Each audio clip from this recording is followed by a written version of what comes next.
Yeah, so we are going to talk about the Court What? of Whispers today. Is that Well, right? actually, I want to show off artwork again. I think I'm going to be Oh, two please. things I'm going to do at the start of streams. Actually, Oh, sure. where are we? One is um, I want to first of all respond to comments. I realize this is something I should be doing because we haven't really had many comments, but still, we should Hmm. give them a place to shine. So this is comment on Sure. our stream from last week on YouTube. And Ooh. the reason why I Cool. want to do this because the comment is not sure if the comments get read on here.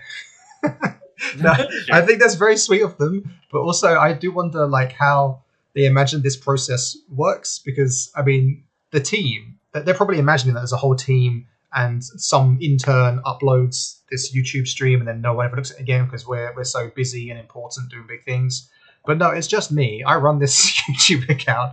You're the only comment here, my dude. I'm definitely going to read it. I'm desperate for comments. If you've got a comment, please leave a comment. Say, comment every time. Wait, what's the name of the commenter? It's a great And name as well as Beep. We love you, Beep. Yeah. hey, what's up, Beat? Yeah. Shout out to Beat6185, born on June 1st, 1985. Yeah. So Beep, you should Beep comment every video if you can. We appreciate comments. And they basically just said something that was very nice. They said they were asking if we will make more modules like against the Fairy Queen in the future, or we're focusing on source books. Um, and then I basically said, against the Fairy Queen was quite a big thing for me to make. It was very special and took a lot of ideas and effort. I don't think we'll be doing that again in the short term, although I did enjoy it a lot, so I'll probably do it again in the future at some point, but not for now. But then I also thought to myself, well, it's very sweet of them asking for more, but I feel like against the Fairy Queen was quite a lot. Like it's huge. So do you need more? Like, so I said, like, have you played it? Have you played it already?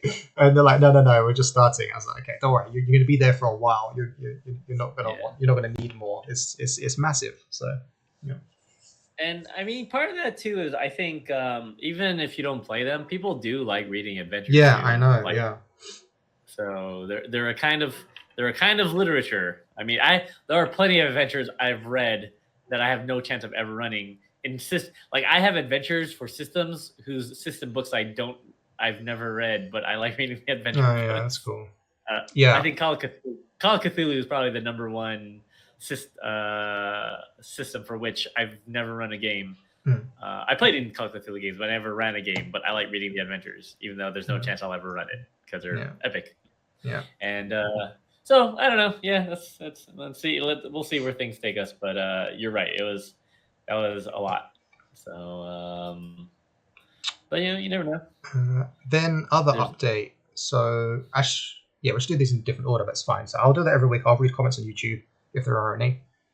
Second is a bit of news before I forget.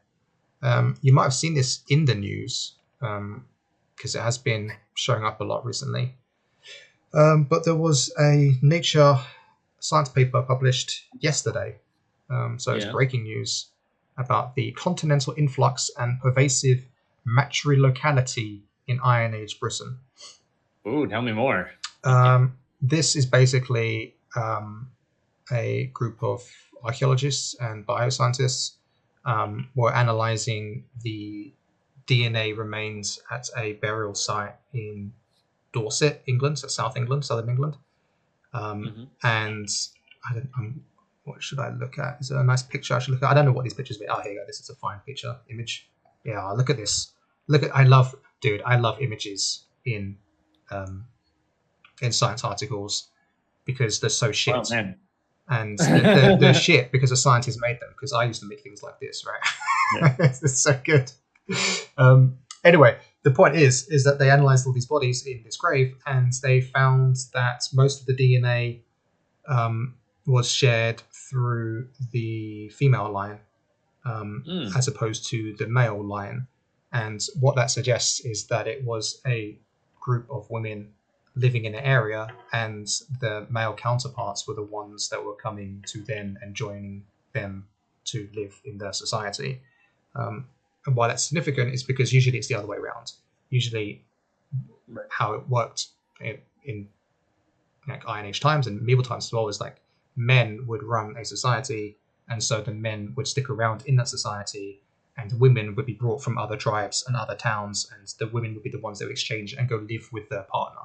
Like if you got married, you would go live with your male partner, with your man, and so the men would stick in the society, and the women would be the ones that migrate around, and that's how the gene pools would stay diverse. But the fact that all the bodies here seem to share a matriarchal line suggests that it was the women in the society that were staying still, and it was the men that were moving around, which suggests, at least tacitly, that it was the women that were likely running this society. They were the ones that were keeping things in check, because they're the ones, the line was the one that's being maintained. So it's evidence for a matriarchal-based society in southern England during Celtic Britain, essentially. What area of Britain was this? Dorset. Where is Dorset? South Dorset. England. Where is Dorset? Dorset maps. Dorset is... Oh, come back. Bloody edge, man. I should have gone to Google. Dorset is here. It's on the south coast of England, like literally the south coast. Yeah, it's about in the middle, I guess. Yeah, that's pretty cool. So is that not too, like, when I look at this map, I'm like, oh, that's not too far from you. Yeah, no, it's not too far. But is that very far from you? No, it's like I'd say it's like a 4-hour drive. Excuse me, that's not too bad. Yeah. You just remind me of, there's that's really interesting, and that's a cool find. Also, powerful map. But yeah, there's probably more variety in societies, especially ancient societies, than a lot of people realize, I think. Actually, have you ever read A People's History of the United States? No, of course I haven't. But it's very sweet of you to ask. Yeah, it's interesting. Well, I don't know. Like, you could read books from about the histories of other English-speaking countries, right? Yeah, sure. I'm saying that maybe you love reading history. No, it's true. I do love reading history. You're right, but it's more so that you frequently ask me if I've read a book, and I always haven't, because you've read a lot more books than I have. Or have you heard of? Anyway, if you've heard of this book, so basically, never heard of it. Yeah. I've just started it, but he talks about the history from the point of view of, like, the commoners more, and it basically opens with, like, Columbus coming to the United States and his journal entry talking about, like, the society of the natives and how the men and the women are almost on even, like, bearing, and so kind, they brought us food. And then basically after a few sentences, he's like, these people will make great slaves. I can dominate them with 50 people. Cool. Like, oh God, this fucking, just the history of fucking assholes, man. It's just literally, that's the journal entry. He's like, these people are so nice and kind spirited. We'll destroy them with not a lot of effort. No.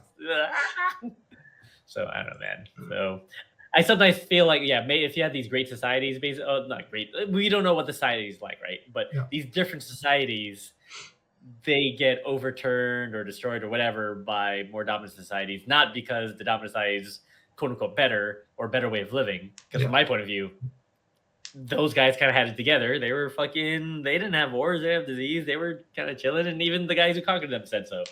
Yeah, it's like they were chilling. So I know that's very interesting. I think it's cool. I think it's I'm hoping they find more about those kind of communities and societies, and I'd like to learn more about it. I guess it'd be even funnier if it was actually got weird. Like, what if it was like a weird society and fucking like, oh, the males were all sacrifices after they made it. It was like a Black Widow society. Yeah, that'd be dope. Yeah, it does. It seems the bigger story that they're trying to tell is about the influx of different Celtic cultures into Britain from the mainland, and this was like a second wave essentially.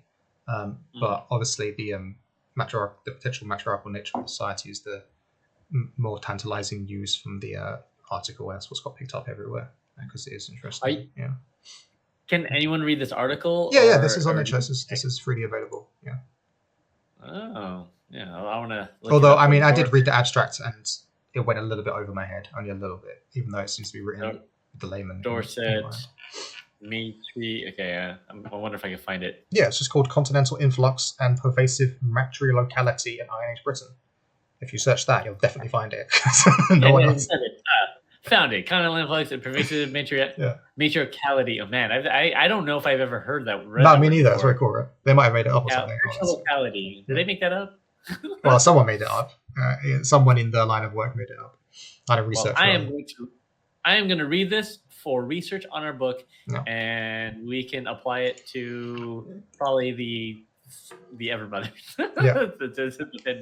the pen babe. Okay, so moving on, I want to show off some of the art that we've been getting in as well each week. First, we can show off this awesome sketch study by our one and only Chrissy Diggs. Ooh. Chrissy, we're showing off your. Can I tell she's her? going to get angry at me because I'm sure she probably moved on from here now, but it's still part of the process. This is a sketch for a Fiath, and the Fiath are really cool, interesting creatures from Scottish mythology, and I think a little bit of Irish as well, that I've never really seen anywhere very much. But they're weird ones. They're yellow-furred aquatic creatures with a tail that like to eat people, I guess. They have sharp claws and they're just dangerous like every other monster, you know. But they're like water people, but they're not like mermaids, and they're not like selkies, and they're not kelpies. They're their own thing. They're like lions that live in the sea. Yellow-furred creatures with tails and claws. Yeah, like lion men. Yeah, right. But furry, so they're like otters and seals and stuff. Yeah. Yeah, Chrissy would ask me like, "Are they like mermaids?" I'm like, I guess humanoids that live in bodies of water. Yeah, it depends what you call a mermaid, right? If you mean like a scaly thing with a fishtail, no, that's definitely not what they are. But if it's a creature that looks like a person that lives in the water, then yes, that is what they are. I just messaged Chrissy and she says, "I have more though." Yes, I'm sure she does. But I think I realized what the hesitation was last time. Is I'm not going to look at art for the first time on stream. I'll show off art sketches, but I won't look after. I don't want to do my live reaction to a sketch on stream. Sure. So you'll show them after you've thought about them. That's fair. So those you'll see next week. Yeah. Then what else has been happening? I got some incredible art from where are we? Bubak. From Geraldo, we've got some Bubak art coming in. This is for the Talweth Taig, for the Everchild. So these are like the Chief Fae. And I basically those are really cool wings. Yeah. I was just like, dude, just give me Peter Pan. Made love to Tinkerbell. Oh sure. This is what comes out. Yeah, this is Peter Pan cross Tinkerbell. Yeah. But then we also have the darker Talweth Taig as well for the Everchild, which is also cool. Oops, I think I'll come back. Which is great too. That's pretty cool. Just the creepy child vibe that we want. And then we have the Bubak is funny, is our creature we've illustrated the most now. It's our third Bubak illustration. Stop it. Oh man. Yeah. And it's got a broomstick there. Helping out. Yeah, helping out with the house. Yeah. And then we're actually getting like evil Bubak as well, but that hasn't come in yet. There's a sketch, but we'll see. I think he's gonna have a slingshot. It's gonna be a little Bubak with a slingshot. Yeah. So I'm excited for that. Oh, with a slingshot. Oh, so Bubak the Menace. Yes, yeah, exactly. So to speak. Zilfi says, "Oh dear, that's a combo," but I don't know what you're referring to. What was that for? A combo? What's a combo? Oh, Peter Pan Tinkerbell. Yeah. That's the combo. Then we also have the Penlevy lands. I love this illustration, dude. This is from our new artist Martin. This is one of the art pieces that will be split down the middle. So the first half this is our first illustration of Penlevy living. They're doing the everyday thing, and this might be our first illustration of Varlek children as well. At least in illustration, they're there in the cart hanging out as the tribe moves through the marshes. I just think this is great. Is this what you imagined when you think of the Penlevy living in the swamp? Yeah, I think so. I mean, it looks like they have. It looks like a reasonable representation of a swamp tribe. Yeah. And the Manic Swamp tribe. This is very cool. Can I see the right side? Yep. Give me a moment, and then we have our little skulls down here for our skull signage tower thing as well. Skull pile. And then, yes, the other side is... wait for it to load. is for the Penlevy Adventures, which will the adventure site example is going into some of the older cairns that were built during like the golden age of Okay. The Everones and the clans coexisting in Mortal of Arnhem and building all sorts of wonders and marvels, and now they've obviously fallen into disrepair and are places that you might want to delve into to find ancient artifacts and stuff. Yeah. So yeah, I thought originally that we were supposed to have a Loch Leovan. Is that Yeah. Loch What? Leovan? Yeah. No. There were. I had two ideas for the sketches, and you can see them. Let me show you work in progress. So the sketches had a few ideas that were tried out. One was waterways for the people living. Another was the walking through the marsh, which is what I ended up going with. Another waterway sketch. Then for the other side, there was a depiction of Loch Leovan, which you can see here. And then different versions of the Cairn dungeon kind of look. And I really liked the Loch Leovan one image, but I decided in the end that I wanted that market kind of illustration to be used for a different tribe, essentially a different spot in the world, because it's not. Yeah. I mean, it's cool. I don't know. It's so good. I might end up going for it anyway because it's a really interesting aspect of the Penlevy that they have this one big trade hub, and I wanted to depict it. Right. But yeah, they also have these really cool like history of like things that were built here in a golden age, and now they're in like this disrepair. Right. And they're fun places to explore for adventures, and I wanted to show that as well. So I ended up going with the Cairn. But yeah. I feel like this, the composition makes more sense to me too than what I was imagining with Loch Leovan and the swamp track. Just I like how he handled the composition of it. So yeah, he did a good job. In fact, he did a really good job because like originally he didn't realize there were going to be two things put together, and he was like, "Oh, okay, yeah, I'll just do this," and then he did that, the stone in the middle, so that works well. Cool. And then we also have from Raphael, we have the final illustration for the Everstranger, which is amazing. Yeah. Can I get rid of this? Can you go away? No, I guess not. Fine. Whatever. Yeah. Anyway, good. Yep. Hey, it's very cool. It's your boy.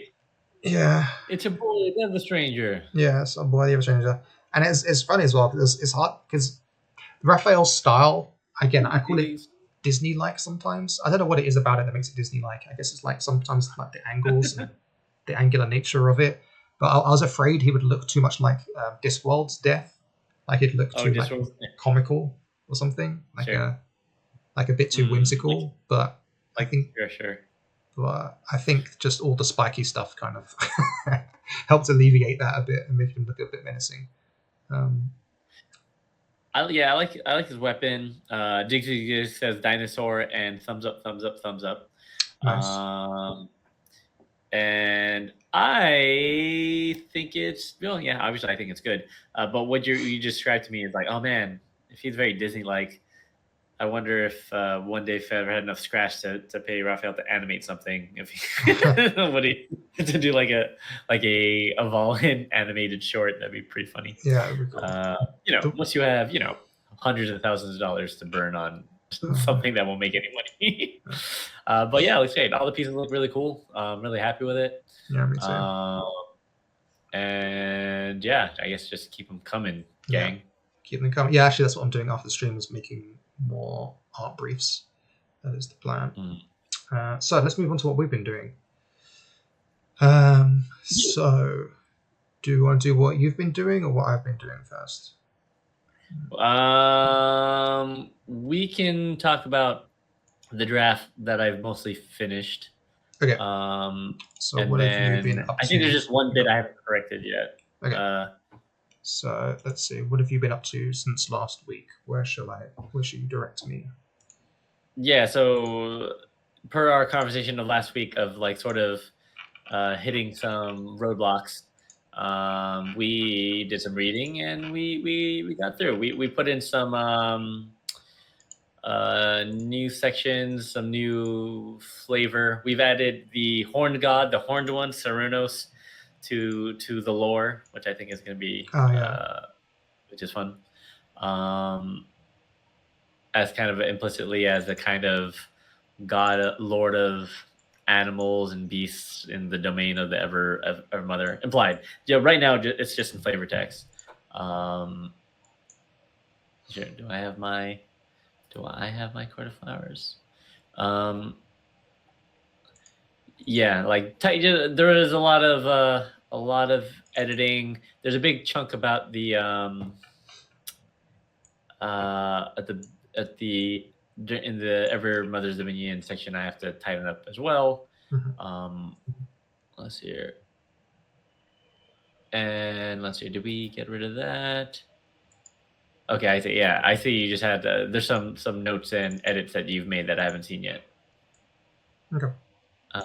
Where you cut out, was it on the worshippers of the Evermother section, and also the reasons to follow the Evermother. But overall, we're on the same page on those things I meant. If you didn't cross it out. Okay, cool. All right then. In that case, then I also have a follow-up from the Court of Flowers. So last week I was expressing difficulty with designing abilities for the Court of Flowers, and we discussed it a bunch in stream, and I still wasn't happy. And so my solution was, instead of designing some abilities that I was happy with, I would design a bunch of abilities that I'm not happy with, and then maybe other people will be happy with them, and it'll be fine. So that was my approach in the end. So as a reminder, you worship the fairy courts and give them gifts and do tasks for them to earn their favor. And in so doing, they grant you some of their powers. And each court has their own kinds of fae and each kind of powers. And so they must be thematically tied to the god that they serve. And here we're talking about the Evermother, goddess of the Court of Flowers. Her domain is beauty, nature, motherhood, and tradition. And the first set of abilities are simple little spells. We discussed these last time on stream, and I was happy with those. Then the transform ability is you turn into a tree, which makes perfect sense, obviously. We discussed the what did we discuss? We discussed the details of that last time, and that's all fine. And it was the third and fourth abilities I wasn't sure about. The third ability is supposed to be something that's interesting and unique and different. And I couldn't think of anything. And we had a bunch of talk last time about seasons and harvesting and hunting. And so I basically designed a whole bunch of abilities, hoping that one of them might stick out to you as something cool. I see. So we're on my two, right? With the idea 1 and idea 2? Yes, I think there's an idea 3, but maybe there's not. Yeah, there's an idea 3 as well. Yeah. So I'm kind of okay with it. Yeah. Actually, I did 4. Apparently, I did 4. Did I really do 4? Yeah. You did 4. Yeah, you did. Shall we talk them over? Is that okay? Yeah. Actually, you read them. Yeah. The Elil and their Faeseekers are known to aid the other gods more so than any other court to uphold Valak traditions. As a flower of the Evermother, you may use magic's gifts to her by the Ever Elder, Ever Father, and Ever Child by invoking memories of your own family. And use one of the following. So Ever Elder can invoke a memory of a mentor. I like that. That's fun. You gain advantage for a check to learn something or resist magic.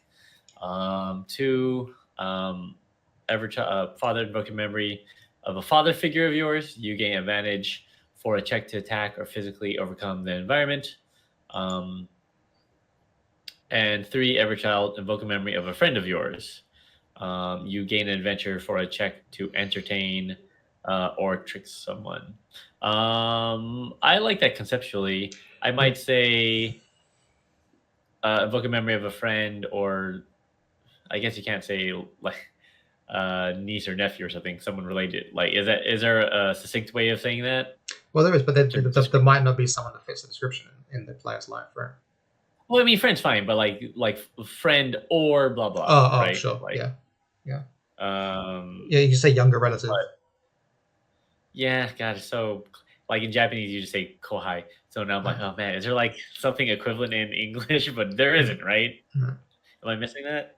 Well, anyway, but that would open up a little bit more. I also fear that I guess father figure and mentor aren't too close, right? That should still be okay. Father figure and a mentor. Yeah, And I think it's yeah. as long as they're not too close, I I mean, I could change suppose. I mentor mean, to, because to elderly person. Yeah, memory of an an elder figure. Yeah, just like an elder figure. That's fine. Yeah. figure. You say elder mentor. I mean, I don't mind the word mentor. I think mentor is still fine. Yeah.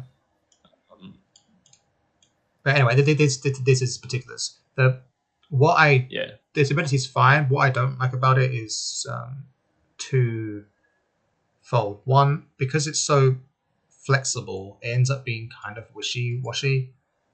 sure. Because it's just gaining advantage for these different abilities, which isn't Right. very sexy either. What's sexy about it is the law implications of like, oh, I can gain some ability from these other domains as well, which other courts can't do, right? So that's kind of sexy. Right. But the actual ends up like result of it isn't that great. I could make them a little bit more sexy, I guess, change it from advantages to some actual numbered benefits, but that's hard. The other part about it I don't like as well is it doesn't play with fairy tricks, which has now become a theme for all the other courts for this third ability, as you'll see. I see. Right. Right. So yeah, Okay. so then We I can tried to move on that. to using fairy tricks as well. So see idea 2. Okay, so something more combat oriented looks powerful, but probably isn't because the boon is random. Wait, or that's right, oriented. Reveal a fairy trick and gain a benefit based on its suit season for the rest of an encounter. Spring is shelter. Spring cups is spring shelter. You have +2 to your armor value and to checks against attack and spells. Wands can be representing summer. Your damaging melee attacks and touch spells deal +2 damage. Pentacles can be representing autumn. Your damaging range attacks and spells deal +1 damage. And then Winter's Grass, your grapples and non-damaging spells inflict exhausted. And then Major Arcana, reveal 2 or more fairy tricks and choose one from the ones revealed. So, and your note to yourself is they can be made grander to have rotate through the 4 seasons, but that's a lot of power, but could be fun to try and line up abilities with each season. To line up abilities with each season, each turn, adding variety to combat. Main issue is that flipping one card doesn't have much to do with the tarot decks. So my point here is that you're just flipping over a card and seeing what it is. Doesn't feel like it's really manipulating the fairy tricks that much, but it is. It does involve them. But then if it ended up being, oh, if you got spring as your first card, well, then you know the next one's going to be summer, then autumn, then winter. That could be interesting.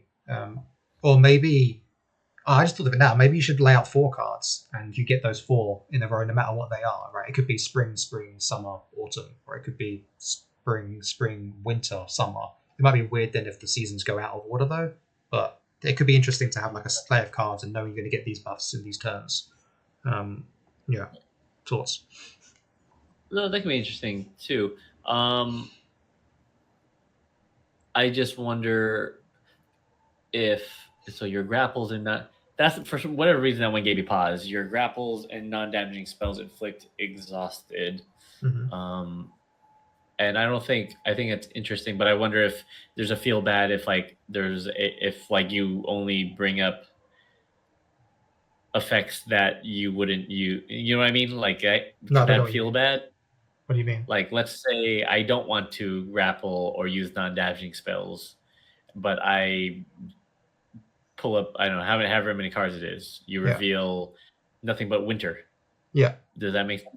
Yeah, well, that does make sense. Well, then you fucking better adapt to that and make it work for you. Isn't that? I find that interesting. Though. Okay. And grapples so is something that melee character that like fighter characters can do, and not like there isn't going to be a character in the game that can't grapple or can't do non-damaging spells, right? Sure. Well, that's a good point. Like it could encourage you towards a style of play. Yeah. Okay. Yeah, I could be convinced towards that. Yeah, I mean, I like the idea of using fairy tricks. Yeah. Does the third ability also use fairy tricks? Yes. Yeah. Idea 3. Okay. But my one question is whether or not does it matter? Is this arbitrary? Like cups related to spring and wands related to summer, or Actually, it turns out I thought that would be obvious that there'd be seasons tied to each suit, but there isn't. It's up to interpretation.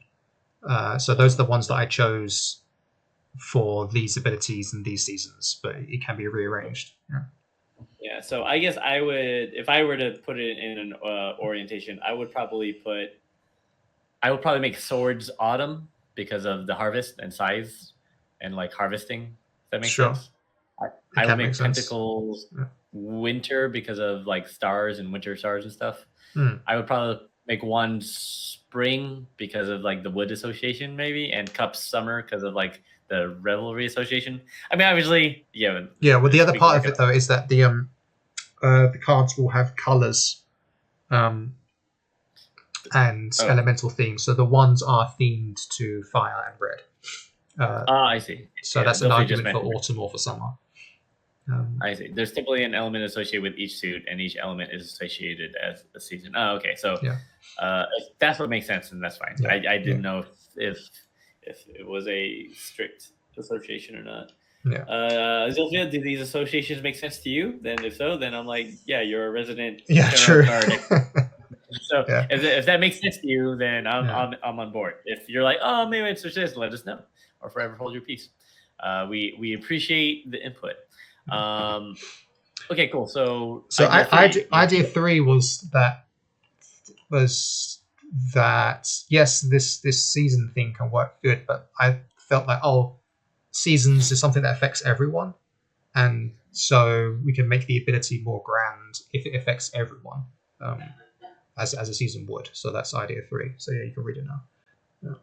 Okay, so real fairy trick, gain a benefit based on a suit season till the beginning of your next turn. 1, summer rights. You and your allies have advantage for checks against spells, while your foes have disadvantage for checks against spells. Autumn's Hunt, you and your allies have advantage for ranged attacks, while your foes have disadvantage again for ranged attacks. Swords, Winter's Grasp, you and your allies have advantage for melee attacks and grapples, while your foes have disadvantage for melee attacks and grapples. The Cups, Spring's Bounty, gain the benefit of wands, pentacles, and swords. Wait, so you had everything? Yeah, I couldn't think of a fourth one, so yeah. So it's just the best one. And then I reveal 2 or more fairy tricks and choose one from among the revealed. Yeah. I think I kind of like the idea of a team buff. I think it's fun. Yeah. I also like the idea that when this takes effect, there's like it'd be cool if it changed the environment slightly. Yeah, exactly. Like, I would add that to the flavor text. Yeah. Yeah, not necessarily meaningfully, but like, if it became chilly in the area. Yeah, like leaves begin to fall or flowers begin to blossom, that kind of thing. Yeah. So that means that if you reveal 2 or more fairy tricks, Arcana, reveal 2 or more fairy tricks and choose one from among the revealed. But then doesn't that mean like some percentage? You just always want to have spring is strictly better, right? Yeah. You just I'm willing to change spring. I just couldn't think of a fourth one, so I just moved on. Yeah. Yeah, I conceptually I like this one a lot, actually. Yeah. Cool. And it feels fun because then your team is rooting for you, and I think that's a good thing. Mm-hmm.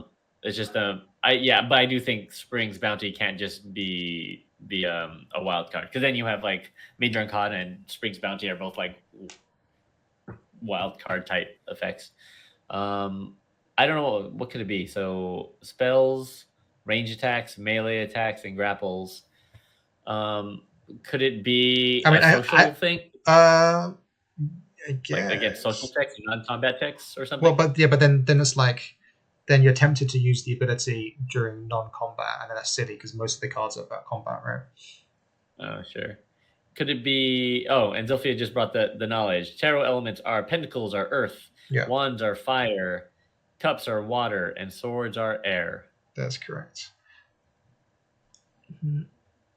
So I put Swords of Winter because winter is death, and swords, and also air, Okay. just like I think of the frigid cold air. Wind air. Oh, that's fair. Yeah. And then cups are Water for water. spring.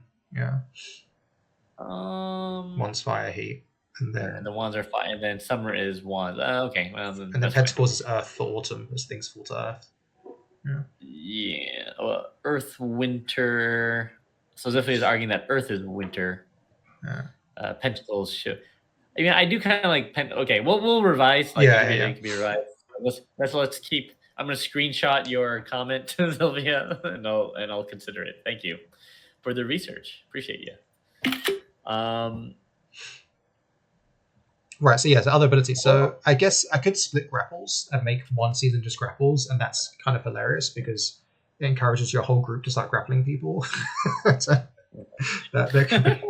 And then maybe that's like the worst one as well, because maybe you don't want the whole group to be grappling people, but I'm kind of fine with I'm that. thinking what can okay, if let's say, well, because I do like the fact that with Winter's Grasp, the fact that it's for melee attacks and grapples is kind of nice. Yeah, but that's because I can't call it that. I could just call it something else, right?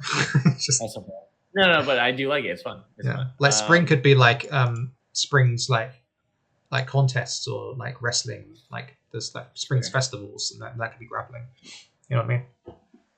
Right.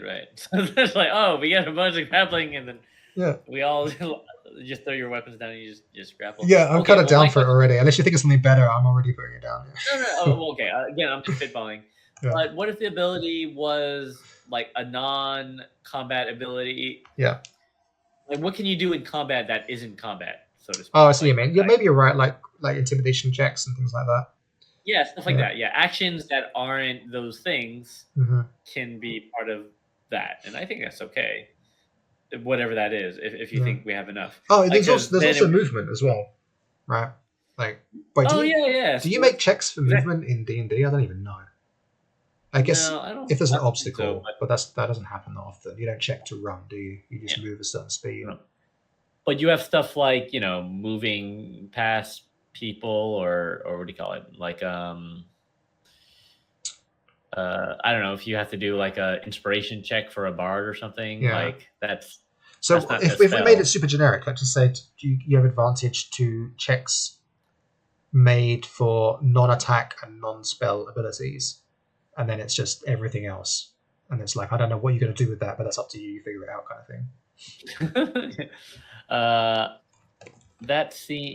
I mean, there might be. Yeah, we just gotta find an eloquent way of stating it, but there must be a nice way of stating this that makes sense. Non-attack and non-spell checks. I think that's fine.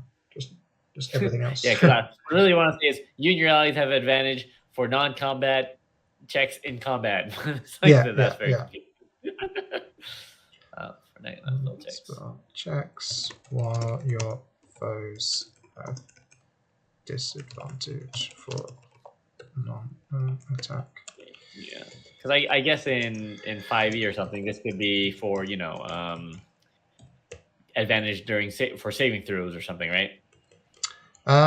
Which is yes, depends on the saving throw, I guess. I mean, I would interpret this as being if the saving throw is against a spell, then obviously that doesn't count, right? And if the saving throw is against attack, then obviously that doesn't count. Sure. Yeah. I guess so. No, yeah, that's fair. Yeah. But yeah, that's cool.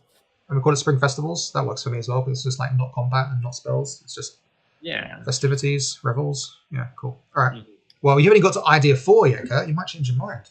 Oh, sure. This might be the one that blows it wide open for me. Yeah. Maybe journey mechanic related, but doesn't work well with 5e unless they have a guest fairy king, which includes journey mechanic, and then reveal a fairy trick, gain a benefit based on its suit season until the beginning of your next turn. Your ally until the next day. Your ally is journey twice as far. Ignore the next 2 complications that arise during your journey. Autumn's hunt, you and your allies gain twice as much from supply. From gathering during the next 2 days, Winter's Grass, you may create a journey hazard of your choice in the local area that you and your allies are not affected by, and Major Arcana, reveal 2 more fairy tricks and choose one from revealed. I like these 2, but can we just do both, or is there no space for that? There's no space for that. And also, I think this is the first time where apologies to the D&D 5e fans, but this is the first time where I've designed an ability, been really happy and intrigued by it, and then realized that I probably can't do it because our book's going to be compatible with D&D as well. Yeah. Because I'm sure it can work in 5e, but 5e is so not journey focused and so blasé about the journeys that you'd really need our adapted rules for this to like really be meaningful as like a third tier ability. Sure. So yeah, I think I cut it. But anyway, that was like the first time that's happened so far. Yeah. Which is good, really. You think it'd happen more often, but Right. yeah. Yeah, that's a shame. I mean, I do like it, but also having things that are combat or check oriented is fine. I mean, Yeah, exactly. that's attractive for Yeah. players for their skill set. So and the other part of it as well is that like the first ability like turns you into a tree, which is not very useful in combat. So I wanted to give them something that's like, here, if you want to invoke the wrath of nature, then this is for you, kind of thing. Okay, cool. Then we're happy with that then. You gain advantage as a tree. Yeah. No, you get healed, but no advantages. Yeah. Okay, cool. In that case, then I want to cross this stuff out. I forget how to do it. It's fine. I'll do it later. I'll italicize all these other ones to remind myself that we chose that one. Idea 3, very good. So I'll type that up properly later. Nice. Okay, and then the last part was the final ability. The final abilities are always that the transform you get can last forever, or you can make it stronger, and it's temporary. Zufia says, quick note for the elements associated with seasons. It does heavily vary between practices. Yeah, that's what I mean. Yeah, there seems to be no... That one doesn't seem to be set in stone, which is interesting. It's up to interpretation. Anyway, so yeah, either it lasts forever, or you gain a temporary better version. And so I'm debating which one to use for the temporary better version. There's an idea 1 there, and there's an idea 2 there. So, for as long as you wish while you are conscious. You instead assume the forest. Okay, let me read these through. Yeah. Flowers Champion. You are a champion of the court of flowers. You know both fairy spells from Flower Servant and gain mastery over your florist form. Whenever you assume your florist form, choose one of the following changes to it. Your florist form lasts as long as you wish while you are conscious. Idea 1 is you instead assume the form of an Alil until the end of your next turn. On this form, you may move or act as normal, and because of your beauty, no being may take a hostile action against you. When this form ends, you gain the benefit of short rest. 2. Idea 2. That's kind of fun. You instead assume the form of Alil until the end of your next turn. While in this form, you may move or act as normal. In addition, all grasses and undergrowth you see count as difficult terrain for your foes, and you may make attacks and cast spells as if you occupy the space of any bush or tree you can see. When this form ends, you gain the benefit of a short rest. So either you have like a mini charm, I guess, a kind of a charm, where they can't like glamour, where they, and or you dual wield vegetation. Yes. They're both pretty fun. Good work there. I think. How well does... So with idea 2, so the occupy space of any brush or tree you can see. Yeah, the problem with idea 2 is if you're in a place that has no trees or grass, then it doesn't do anything, right? Yeah. Also, there's like this cognitive load on the game master to be like, where's a tree? Yeah, there's a tree here. There's not a tree here. Are there trees here? Yeah. But also, is it too OP if, like, okay, when you're in the forest, you can make attacks and spells if you occupy the space of any bush or tree you can see? Does that mean that you could just attack everyone from anywhere? Yeah, but it's only for an action. It's only for 2 turns. It basically just gives you melee spells ranged. But yeah, the fact that you thought that this first ability was interesting anyway makes me want to use that one, because the second one is so contextual. I think the integrating beauty as a... And that's the other part of it as well, is that that's the only ability that I have that relates to beauty somehow. So yeah, okay, cool, good, I'm glad. And I guess the difference between this and Charm and this and Sanctuary is that you can still hurt them. They just can't touch you. Oh, you can hurt them. Yeah. They might not take hostile action against you, but you can still attack them. I would put that in parentheses and like because to make it obvious. Make it obvious. But you could still attack. They made that's moving normal. At the yellow, why are you doing this? I love you. Yeah, exactly. Yeah. I want it to be some kind of twisted. Right. Yeah. That doesn't trigger anything in people, does it? That's not like a weird. I don't know. Is that like a form of abuse? Yeah, but it's magical, so it's fine, and it's Fae related, so it's even more fine. It's fine. And again, it lasts until the end of your next turn, right? It's not forever. Yeah. You may take them, though you may take them against them. you may take hostile actions against them. Is it just okay? Now my question is, the other question about that is that that's not too powerful, is it? Well, if no one can take hostile action against you, that doesn't mean though that they can't. They're still defending themselves, right? Yeah, they can still. Yeah, they can still defend. They can still move away. They can still attack your friends. Yeah, I would actually say that this is actually the perfect thing. This is where you say "awed by your beauty." Awed by your beauty. Oh yeah, nice. Yeah. Yeah, this is the actual use of the word "awesome." Hell yeah. Nice. The origin of what that means. Cool. And then, so that's great. I'm glad we've done that now. I'm very happy. And then I also made abilities for the Ever Elder and the Ever Father that I want you to take a peek at. Oh, wonderful. Just, I'm very happy with them, so they don't really need much debate, I don't think, unless you have objections. But let's see here. Are they? Oh yeah, I was looking at the actual document. Yeah, they're in the documents. They're in the Court of Whispers and they're in the Court of Triumphs. What are you looking at first? Court of Whispers or Court of? Let's do Court of Whispers. Court of Whispers has the ability I'm most excited by, so let's do Court of Triumphs first, actually. The Court of Triumphs. All right, yeah, because we're gonna talk about the Court of Whispers in a little bit anyway, right? So. True. Yeah, you're right. So let's get there. Also, it's almost already 10. It's almost been an hour. We're gonna have to keep going for a bit if that's all right. All right. Okay. So, yeah, go on. I guess you can just read them. So, blessings from the Court of Triumphs. The Everfather is served by the Celtic of the Court of Triumphs, who lead the subterranean Fae, the Goblin, in daunting and ever more challenging expeditions. The abilities earned by swearing a Fae pact. Fairy pact to be a Faeseeker for the Court of Triumphs are wrought from stone and strength. Then the disclaimer. Then Triumph Servant. As a nascent servant of the Everfather's court, his Goblin bless you with a wit of their magics. Choose one of the following fairy spells to gain. So you get Father's Craft, your oh yeah weapon shines with a molten core. What's up? Yeah, no, thank you. Yeah, your weapon shines with a molten core until the end of your next turn. A weapon you wield deals +2 damage. Wait. We got an important comment in the chat. Leaving a comment before I take off. Here's Hideaki. Is that NTG Hideaki from Nagoya? Wait, is that a boy? Wait, how come I don't see that? Where is this? It's on Twitch. Yeah.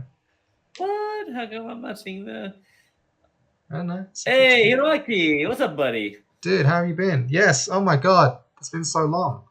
Hisashi-buri. Yeah, Hisashi-buri indeed. Are you not in Nagoya right now? And if so, if you're in Tokyo, come out to my concert. I'm coming to Tokyo next week. I'm playing a concert. I'll message you. Yeah, where are you? Yeah, if I recall correctly, you're somewhere in the big lonely, I call it, Tokyo. So yeah, thanks for stopping by. If you need to go, yeah. It's if you gotta go, that's fine. So yeah, thanks for saying that. Work to go to bed, but I'll message you later, bud. Yeah. Hiroaki is one of our friends who we play Magic with in Japan. Yeah. And a nice guy, very nice guy, an actor. Yes. An actor as well. And I forgot. Oh, I gotta invite him to our concert next week in Tokyo. Yeah, cool. There you go. All right. So nice to hear from. That is a triumph to hear from old friends. as we talked about the Court of Triumphs. And the Father's Craft, your weapon shines with molten core until the end of your next turn. A weapon you wield deals 2 damage. So if Just it's shining simple. with a molten core, Yeah. that's fun. So I feel like, yeah. So the name is like change the flavor can change, obviously. Yeah, we can do that later. But Yeah. conceptually, you get one of these spells. Choose with the following. So when they gain the spell, okay, and the Sunlight, you're emboldened by triumphs of old until the end of your next turn. Gain advantage of all physical attacks not used, physical checks not used for attacks. Oh, that's similar language that we were talking about, right? About like getting a bonus in combat, but Yeah. not that. So that's interesting. We can use that later. And then emboldened by triumphs of old. Of legends, probably. Yeah, yeah.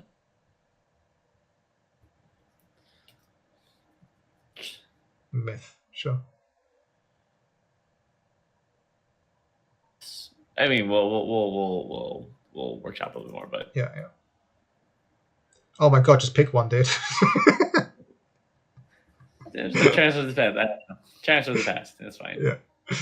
Cool. A bit broader. That's the art. That's art of writing. You don't know what you gotta think about what word you want, and it's still probably not the right word. Yeah. It's tough. Right card. Yeah. Cool. Yep. Exactly. Move on. Stones form. The goblin bestow upon you their very nature, granting you the ability to burrow through the earth and weather the harshest conditions. Assume your stones form, growing claws of stone and cracked skin thicker than leather.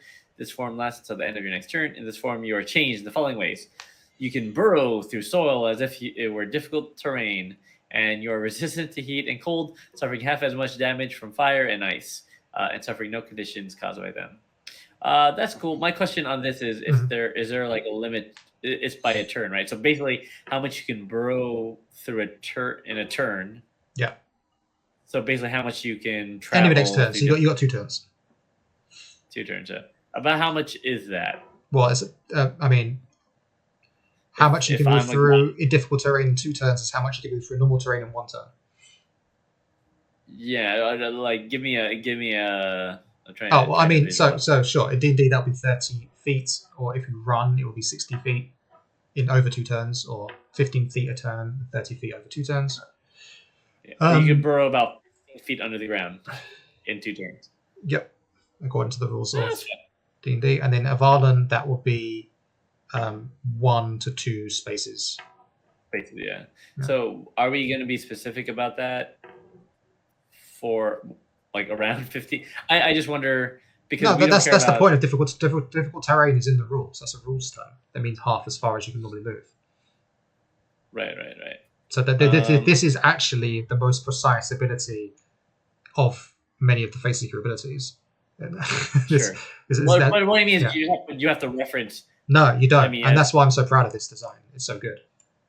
Okay. Because by saying as if it were difficult terrain, you don't actually have to refer back to your own speed, which means it's super system agnostic.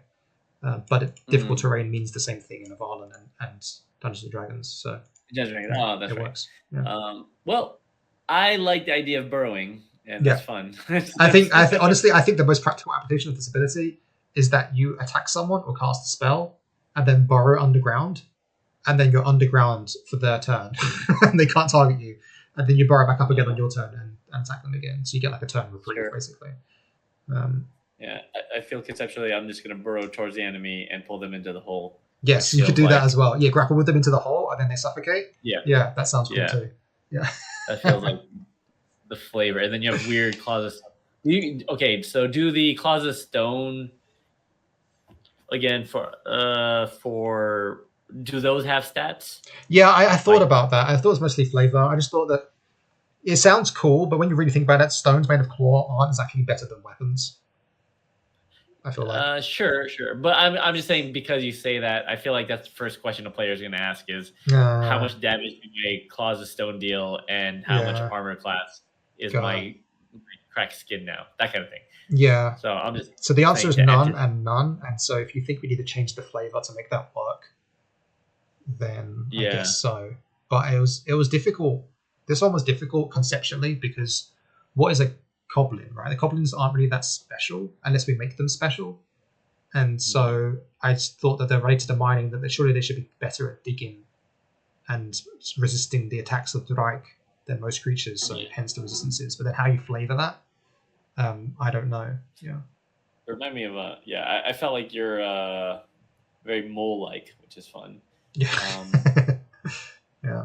I mean, because if you assume your stone form, as opposed to, I mean, if you just say assume Goblin's form, isn't that like? Well, that's the problem. Is the last ability is always the actual Fae. This is like you become like them. that's the true, one you you can actually say become them. Yeah. So I mean, we can change the name. I don't care, right? But what does it actually do? well, I don't know. Sure. I So you're happy with the abilities, but not sure about the flavor at the moment. Yeah. Yeah, I'm happy with the abilities. I just worry that once you put that in, I could just see that being the first question a person, like a player asks. Can I use it? Because that's cool. Because there's also that element of coolness to it of being able to do this. I mean, I could just say no. You're right. We could just say something like, your unarmed attacks deal +2 damage. Sure. Yeah, you're right. That shuts them up. Done. Yeah. Yeah. Kurt was frozen in facepalm for so long. Yeah, because that was Stone's form. And we can't say stone form, stone. Anyway, I'm okay with revisiting it and sitting on it for a bit. But fundamentally, I think it works. Yeah, cool, awesome. Right. Sorry. So your unarmed attacks deal +2 damage, but do you also want to make a note on your skin being thicker? No, that's what the third ability is. Oh, sure, half the damage. That's fair. Yeah. Okay, cool. So moving on, binding challenge. Ooh, kinky. You'll like Followers this. of the Everfather hold the honor of a challenge in the highest esteem, but as an agent of his court, you can enforce such honor with otherworldly magics. When you accept a duel or physical contest with one or more creatures, you can bind that challenge with divine consequence. If you do, yell out one restriction upon the challenge and the one victory condition.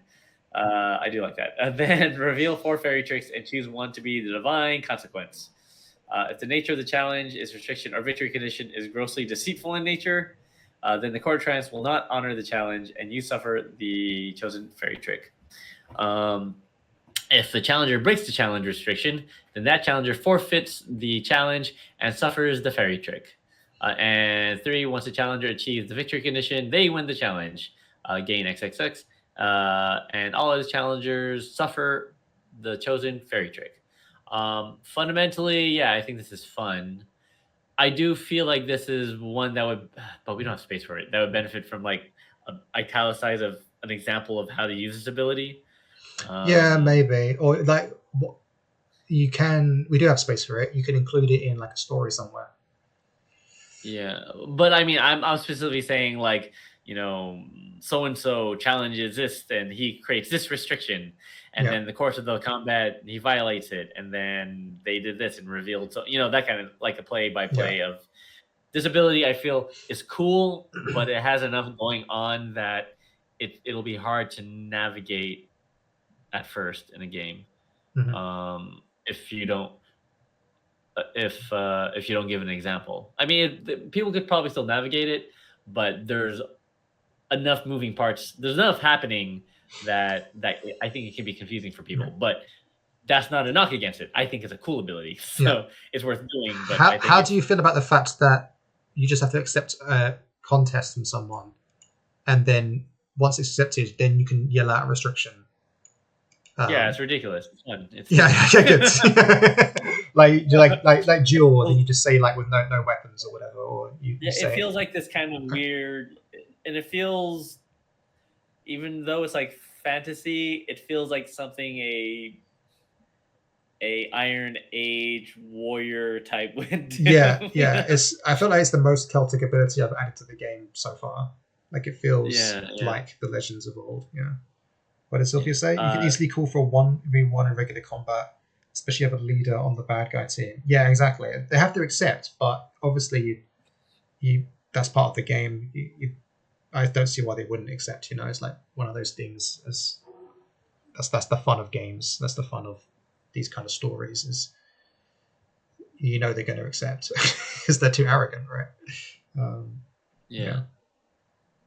Actually, the one thing I did but wonder was this, the last part was originally I just put it as that once the challenge achieves the victory condition, the loser suffers the fairy trick. Then it felt weird because the winner didn't win anything. Yeah. But I guess the winner won the contest, so that's fine. But then I put in brackets gain something in case I thought maybe they needed to gain something. What was your opinion on that? Do you think they need to gain something as well, or was winning the contest and the loser suffering the fairy trick enough? They win the challenge. No, because they just win the contest, right? Yeah. Okay. So that they win the thing. Whatever that is. Yeah. So it's probably okay. But that just means so say, again, I'm just playing out of my head. So hypothetically, you could call out we're gonna wrestle. The restriction, you can only wrestle with one hand. Yes. Yeah. Right? Yeah. Exactly. Yeah. And then you're wrestling, and then the other guy uses his second hand, and then he will suffer the fairy trick. Yes. Right? Yeah. But he hasn't lost the contest yet. Well then I should change that. No, it's a death. The challenger forfeits the challenge. Oh, he forfeits the challenge. Oh, Yeah. sorry. Yeah, he forfeits the challenge. It suffers. Okay, so if I use my second hand, then I forfeit the challenge. Yeah. But does that mean that because it says once the challenger achieves the victory condition, they win the challenge? Oh, you're right. Okay. Once the challenger achieves the victory condition, or there are no other challenges remaining. Or once there are no or all other challenges have forfeited. Yeah. Challenges have forfeited. There you go. Does that answer your problem? Yeah. No, well, kind of, but I guess I'm also getting at is the way this is worded. Yeah. The way it's currently worded, doesn't the loser suffer 2 fairy tricks? No, it does. Yeah, just what you just said. Yeah. Yeah. So we choose as well. Yeah. If they haven't already, sure. Yeah, but then now it's just like a bunch of text. Oh no! Wait, yeah, no. Well,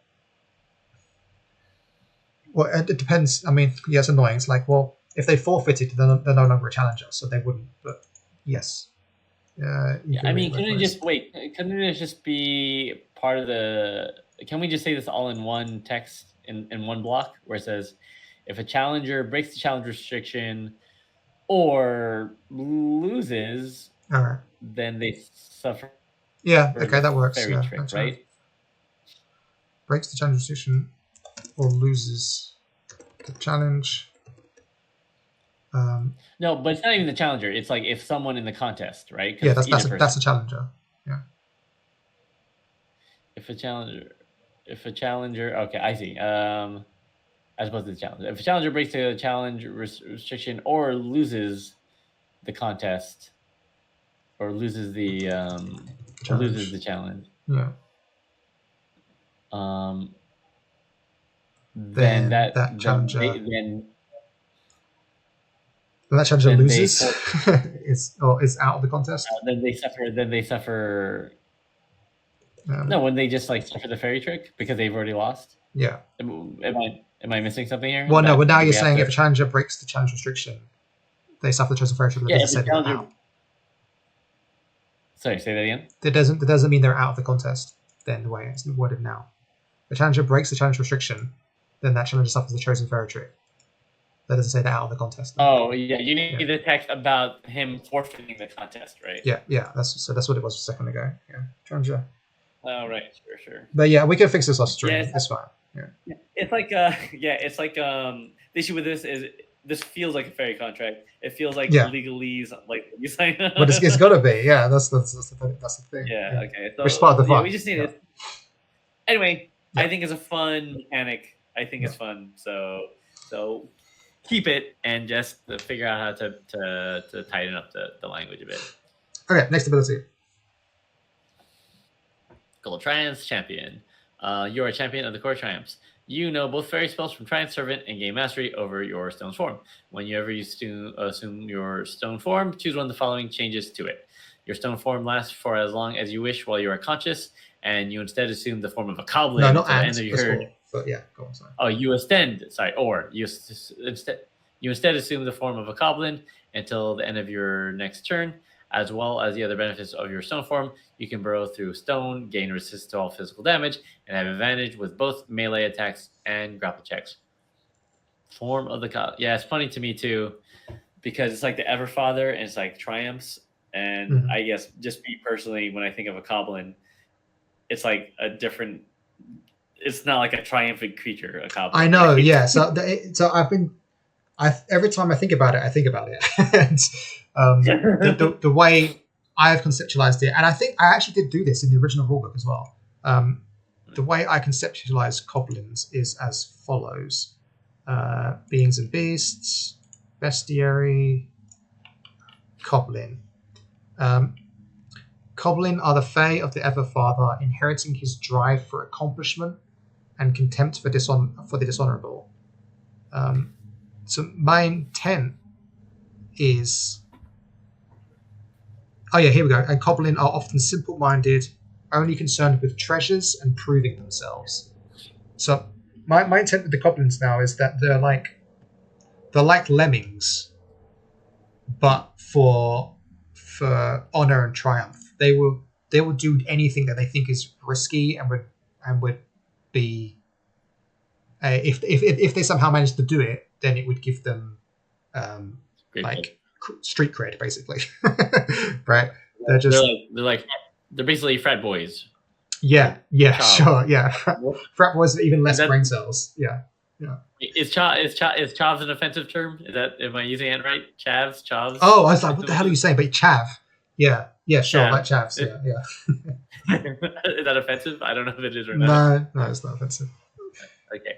I don't think anyone uses it anymore, though. Actually, to be fair, I haven't heard chav in a long time. Yeah. Oh, I got you. So, yeah, all right, we got the the Coblin chads. Yeah.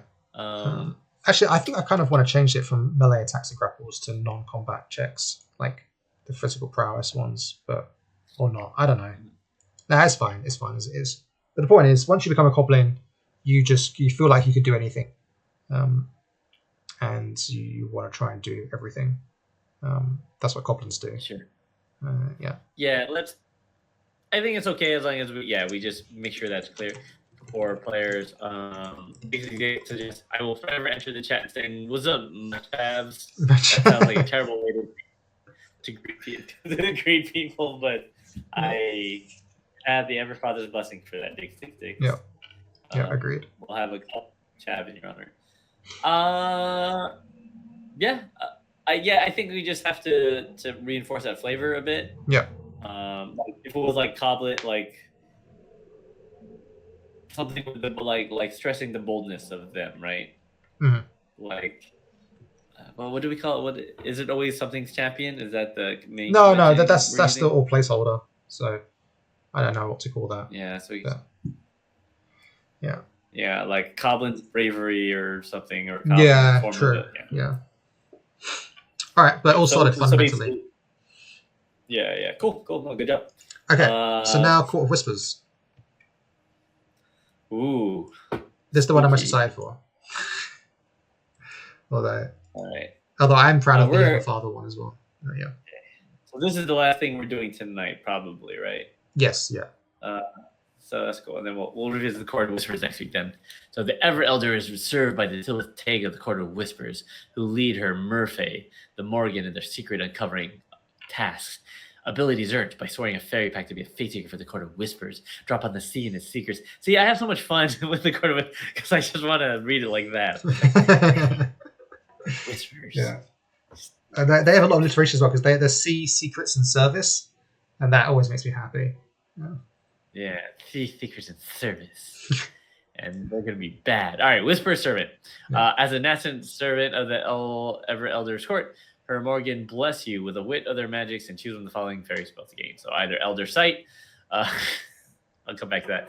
Oh, Elder Sight. That's really funny. Yeah, you're right. Yeah, you're right. You do not pass your driver's test. Your senses are widened to closely unseen.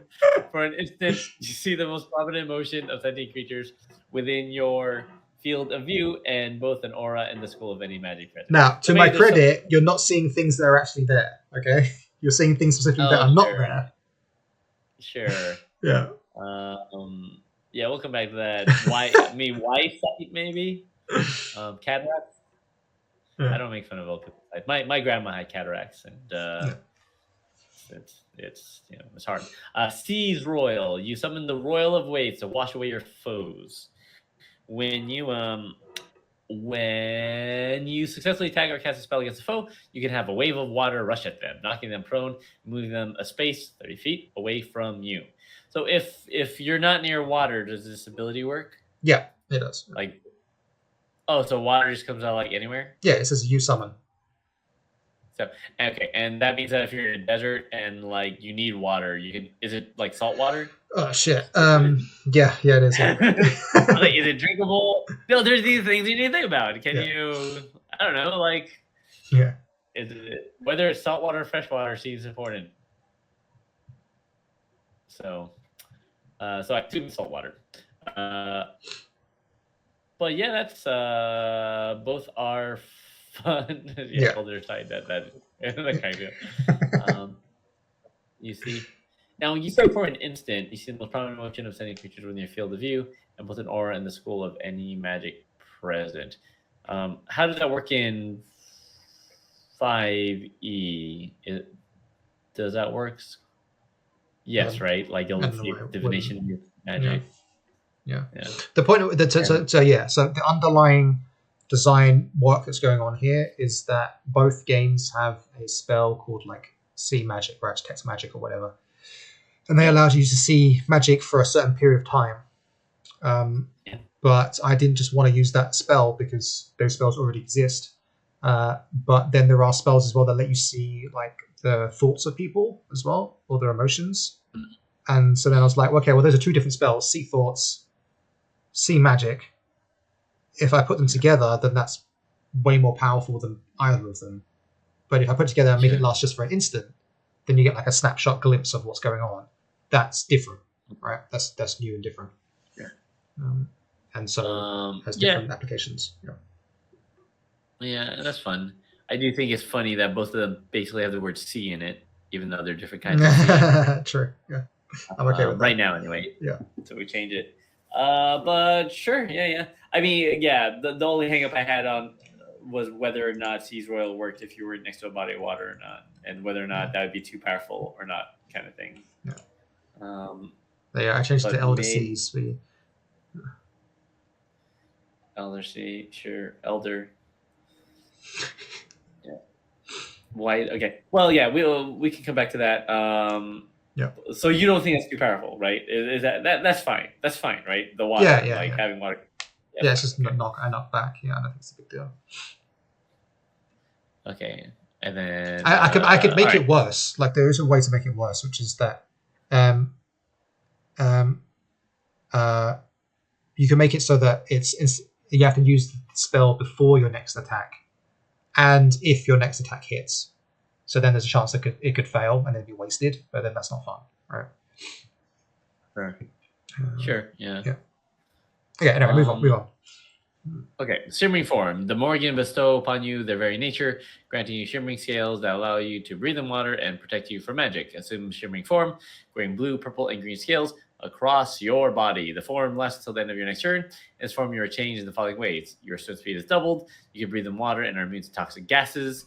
And you are resistant to magic, gaining an advantage against spells and magical effects that target you. Yeah, that's fun. Maybe it should be target. It should just be effect, because then you can do for AoEs as well, whatever. Yeah. Magical effects that affect you, sure. Yeah, it's annoying, but it's true. but that's how English is. Yeah, I think it's fine. I just changed the magic that affects you instead. There you go. Magic that affects you. Spells and magic that affect you. Spells and magic that affect you, or spells and magic that affects you? Should be S or no? It would be spells and magic, because technically spell, I think it's taking the plural conjugation, so spells and magic, like it's a plural, so that affects you. Yeah, cool. Yeah, that's good. Yeah, and I guess it makes sense because like if you made Seize Royal only being able to use next to sea, then it's like the Aquaman problem. You don't want it to just be like here. This is the Aquaman thing. Like it's like swimming in And that's fine. That's fine. I think that's fine. Yeah, so that's why I made it also toxic gases and resistant to magic, so it's still useful outside of the sea, right? What makes you immune to? What's the mechanic for making you immune to toxic gases? I actually am not sure. I just wanted that line of text to actually be relevant outside of the waters as well. And my justification for it is that you breathe good. If you can breathe underwater, you can breathe in toxic gases, right? You got gills. You're filtering stuff. It's fine. I mean, I'm okay getting rid of it, but I wanted to throw them another bone, basically. Could it be like a dolphin thing, or like where you could just hold your breath for a long time, and so you're immune to toxic gases for so many turns? Sure, that works. Yeah. I mean, it's literally going to be 2 turns because that's how long this lasts for. Yeah. Well, then, yeah. So can't you just hold your breath for like 2 turns? Like, how long is a turn? That's a great question. Well, I mean, the answer is yes, but then also no. Like, there are like gases and things like that in D&D and stuff that damage you based on a skill check, right? And that's saving throw. So it doesn't matter whether you can hold your bloody breath or not. It's still going to get you. Sure. Yeah. You got you. Yeah. So I mean, I could get that. Another part of this as well is that I do want to put these out for playtest packets, and if people start questioning stuff, saying, "Hey, it's a bit weird," then I'm fine getting rid of it. Right? Okay. Here's my suggestion: can you make it something? The language something like your breathing becomes enchanted. Sure. And then you can sure. Yeah, sure. That enchant your breathing. Yeah. Enchant your breathing. Your breathing. We solved it. We did it, gang. Yeah, sure. Yeah, right. Now it's just magic. Yeah. Now it's just magic breathing. You can breathe in water. Yeah, we solved it. All right, good. Nice one, All right, moving on. But yeah, it's fun. Good job. 3, peer beyond the veil. Followers of the elder know to fear the power of knowledge. G.I. Joe, but as an agent of her court, you face that fear head on, risking the horrors beyond to learn all. Reveal a fairy trick, and uncover its knowledge depending on its suit, and then you may choose to reveal another. Repeat this process as many times as you like. Man, you know how to talk dirty to me. Wait, I can repeat this process as many times as I want? Tell me, I can stop reading now. Taking cards? I just keep showing cards? I don't need to read on. When you stop, you gain the benefits of the knowledge uncovered. However, if you ever reveal a fairy trick with a suit that matches a fairy trick already revealed for this ability, you peer too deeply. You peer too deep. Peer too deeply to peer too deep. I think deeply is like technically a verb, isn't it? Anyway, we'll come back to it. Too deeply. Immediately stop, gain no benefits, and instead suffer the last revealed fairy trick. And then these are the things. Man, yeah, there's. I do like this. There's a lot going on. It's fun. Still water. See clarity and focus. You are advantage with all checks you make until the end of your turn. Fair desires. You drop the deepest yearnings of another. A creature of your choice is charmed by you until the end of your turn. Hidden paths. You find paths through space that none can tread. Teleport to a location of your choice that you can see. Uncover wills. You read the intent of all around you. Others make checks against you with disadvantage until the end of your next turn. And peer beyond. You witness the nature of the veil itself. Look at the top card of the fairy trick deck. You may move it to the bottom of the deck. Major Arcana do not have a suit. So you may reveal any number of Major Arcana with peer beyond the veil. Yeah, what card? This is ad nauseum, basically. Yeah, I guess so. Yeah, it's kind of like ad nauseum. There's a magic card called ad nauseum where you reveal as many cards as you want, but once you're done revealing, you take damage equal to the all the mana that got revealed to you. But I guess it's is it stronger than ad nauseum though? Okay, so people to get it. So obviously you flip one card. You're fine. You're guaranteed to get that ability, but you don't know what it's going to be. It's going to be random, right? So it's hard to play around it. So the abilities are quite powerful, but you get one of them at random. Then if you flip a second card, you're actually at risk of getting nothing and suffering a fairy trick, right? But the chances of that are quite slim because you've got the 3 other suits and the Major Arcana there. So it's like probably like a 1 in 6 chance. It's like rolling a 1 on a d6, right? About there, I think. But then once you've got a second one, if you want to keep going for more power, then it starts to become quite risky. However, if you hit a Major Arcana, that allows you to look at the next card in the deck, right? And so you get to see what it is before you flip it. And if you know it's good, well, then you keep going. And if you know it's bad, then you have two choices. You can stop because you know it's bad, or you could put it to the bottom and keep going and see if the next one was also bad. So I like it a lot, dude. I think it's fun. Yeah, no, I do. I think that the built-in scrying is really interesting with the Major Arcana. Yeah. I was almost gonna say like it kind of felt Everchildy to me because of the gambling. I know, yeah. I had the similar thought, but the sort of peering nature of it is like, oh, okay, it kind of works. Yeah. Good. I'm wondering whether or not. I'm also wondering whether or not there's a way to make it okay, because like the thing is with knowledge, right? Mm-hmm. Like you're doing it from the top of the deck. It feels like gambling because you're revealing from the top of the deck. Mm-hmm. I wish there was a no. I mean, I like it. I think it's fine. Like, I'll tell you a design space that I was exploring that I ended up moving away from when I came up with this idea. Was something to do with dreams or memory creation and like revealing multiple like tarot cards and then doing like a tarot reading essentially, and like instilling memories into other beings or something like that. But that felt even more Everchild-like because that's a false memory, right? So that doesn't work.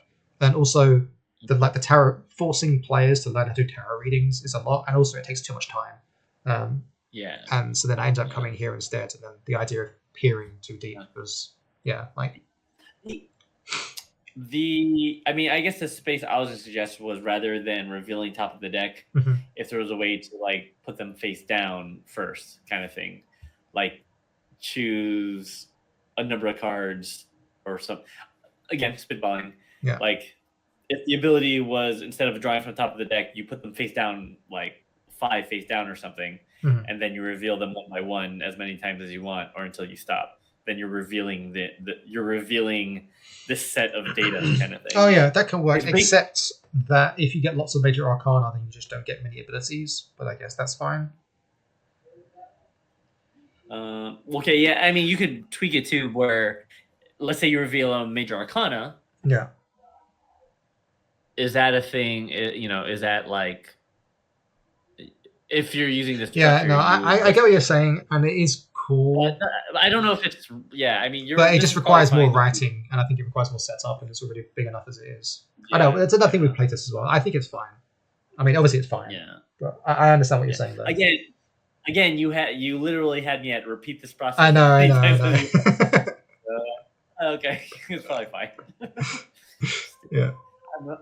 In card games, I'm a very easy person to please. Like I love getting hit with draw 4s and Uno. It's my favorite thing ever. Yeah. So basically, you're this. This is the Order of Bolas for Avalon. Whenever for Kurt, this ability reads gain a fairy trick.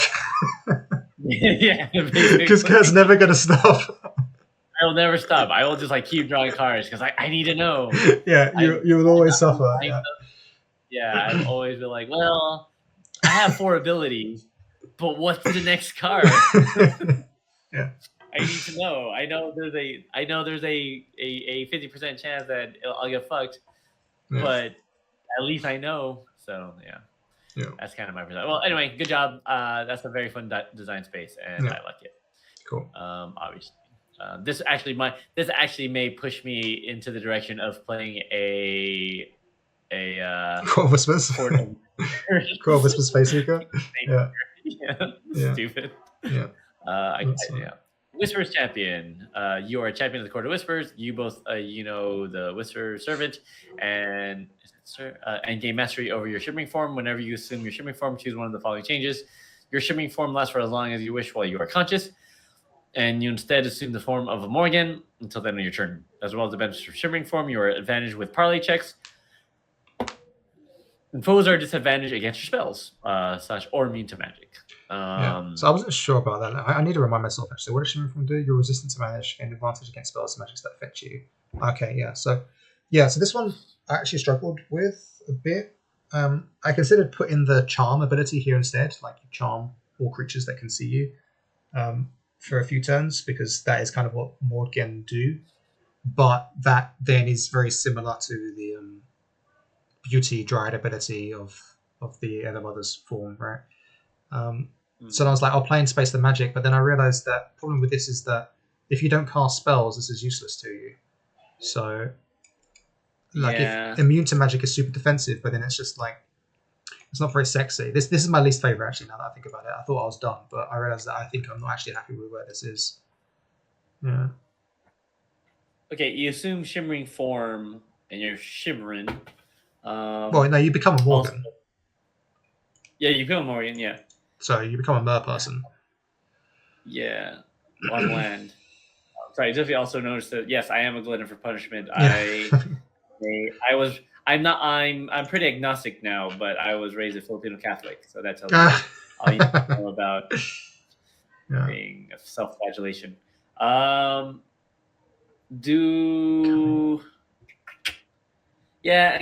It's this issue. You don't want to be Aquaman. Yeah. You already have that stuff. You already get the benefits of Aquaman. Yeah.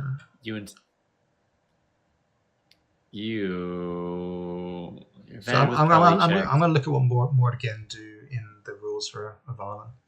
Yeah, I'll do some reading too. I mean, it actually might get more ideas by reading, going back to folklore. I could do that real. Let me do a quick search real quick. What now? Quick search. Okay. Yeah, why not? It'll take 10 seconds to look at the thing and read the entry for. Let's look to our girl, Catherine Briggs, the master of fairy encyclopedias, and she'll tell us what we need to know and see if we get any ideas from it.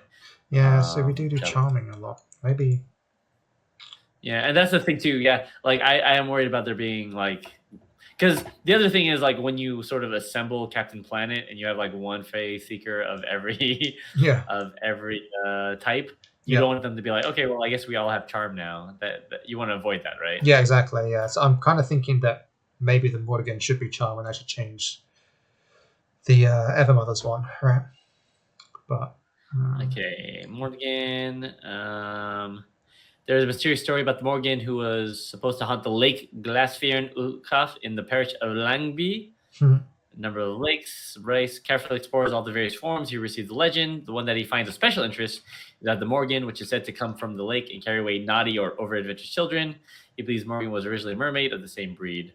And the Morgan in Welsh, however, always has a man's name. And Rice suggests that the water spirit became male in tradition because of the Welsh usage. That's not that much help. No. You have the ability to carry children away. Yeah. To the river. And then Riss and Celtic Folk. Yeah, I'll do more research. So he says Risson. I think I'll be able to. I mean, I could do like crazy things like spells that target you, like target the caster instead, right? But then that's cool. But then that kind of implies, well, do all Morgan have that? That's pretty crazy, you know. But I mean, they could be interesting. Maybe they do all have that, you know. Right. It's tricky. It's tricky. It's got tricky. It's tricky. Morgan. Rock can't become a Morgan. Yeah, damn it! I thought I was done, but no, I guess that one isn't quite there yet. Yeah, well, we'll get there. Pretty close though. I mean, you had some real fun designs. I would say. But I've also done more as well. I've been working on the adventure site for the Pen of Arc, and I'm very excited for that as well. Oh, wonderful. Do you want to stop now because you're getting tired, or do you want to keep going? Yeah, it's like 12:40, and I also need to wake up early tomorrow. Then we should stop. Yeah, I would love the body. Yeah. The mind is willing, but the body is not. Maybe we should talk tomorrow as well then. I don't know. I'll have time this weekend because Ren has a fever. Oh no. So he won't be able to come over. I'm planning to do more work this weekend because when you're not taking care of your son, it's time to do some work. Yeah. That's how I feel. So we'll keep working on stuff. But yeah, thanks for joining the stream. It's Yes. 12:40 here. Thank you, Zofia. Thank you, Diggs. Thank you, Hiroaki, our homie from Japan. Thanks, Jane Moore, for joining the chat. Appreciate you. And we'll see you next week. Yeah. Same. And then next week will be our pre-Magfest. Yeah, stream. true. We'll be streaming, and then as soon as we finish streaming, I'll get my stuff ready and head off to the National Harbor in Maryland. Yeah. I wish I was there, bud. Yeah, no, it's all right.